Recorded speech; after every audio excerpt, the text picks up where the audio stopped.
Hello, Inner Lappin from Unique New Adventure Limited. Another story for Storytelling Saturday. This story I dedicate from my journals to my friend Shelley Jorgensen. Shelley, we met last October in Crome Castle, and to say my world has changed from meeting you would be an understatement. You've been very supportive, very helpful, very knowledgeable in your business knowledge and networking. Well, you are a networking guru, so I want to dedicate this story to you. I hope you enjoy it. Friday, 5th of April, Runway running. My day off. Why am I up at 8 a.m. then? Today is the day I'm going to learn a new language I have never heard of before. Diary. I go to my first lesson, which is great. We all have a good laugh. Apparently, I have great vocal sounds as I speak Gaelic. I may add some Gaelic. I am far from fluent. Now I do have my silver fáinne from school, but I haven't spoken it in years. It is good to know it is coming in handy again. My daddy will be pleased. Today is also the day I decide to go for a run. After my lesson, I need a change of scenery and need to get my head showered after an intense week. So I decide to go for a run.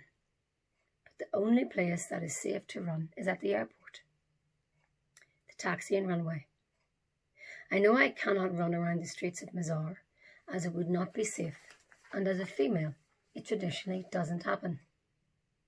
Now it is after 2 p.m, and the sun is out with a vengeance.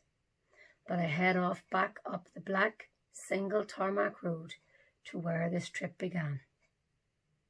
On entrance to the airport, there is a guard's hut, green with one window and one door. It is the size of a double toilet cubicle, not big. Out from the hut come two guards on guard, dressed in dark green uniforms. My driver has a chat with them, and all the while they are looking at me in the back, sitting expressionless. When it gets to the part of why we are here, I assume as I don't understand Dari, they smile wide and start laughing. I see their white teeth against their sun-beaten skin and dark black beards, and I hear a real belly laugh. They can't stop laughing and smirking. The driver heads on and parks the car, and out I jump into the oven.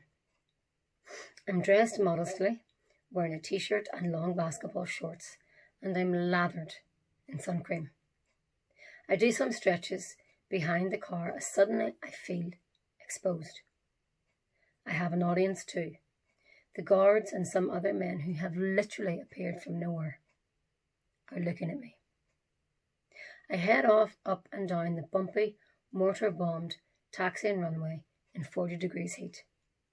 I run past signs on the side of the runway warning me about landmines, and run past the old bombed-out warplanes that have just been left where they crashed. I feel the breeze on my bare legs, which haven't been exposed outside since I arrived here, except in the compound at home. And I feel free. I am sweating like crazy and only manage 15 minutes. It is tough with the dust and the heat, and it has been weeks since I last ran, that being at home in Belfast, and probably in the rain. Oh, I would love some of that rain now.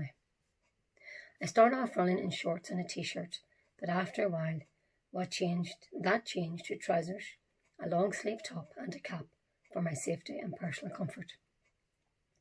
On the way down the taxi and runway, I glance over at the guards who seem to have a quizzical look about them. I suppose it must seem strange as to why I want to run with no purpose other than to keep fit. Head home, sweaty, but with a great sense of achievement.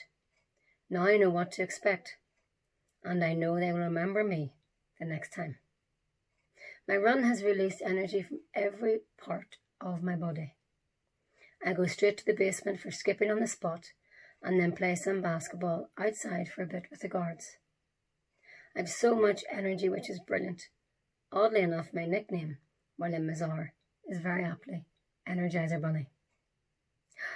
A cold shower, what I need. Wash my clothes have dinner, and type up my diary notes. God, I am keen. Hit the hay at 10 p.m. It is too late to call home. Will do tomorrow. Night. That's it. Well, that was the 5th of April, and I'd only arrived at the mid-March, so I'm going to pause these stories for a while. I know I've been updating once a week.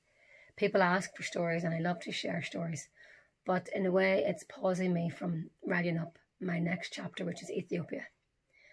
And I have the book out and my headphones out, and that's my focus now for the next while, because I am very keen to get this typed up and to get this published as my legacy, as my way of sharing my stories, of letting people know what it's like in the humanitarian field, beyond the famine, beyond the poverty, beyond the sights and sounds that you really do not want to think of.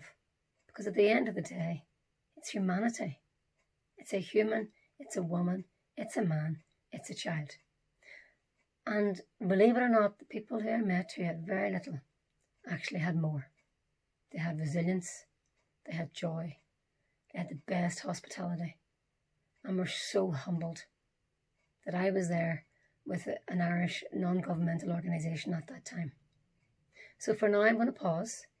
I might come back in a few weeks' time and jump into maybe a few months in when I'm almost an expert.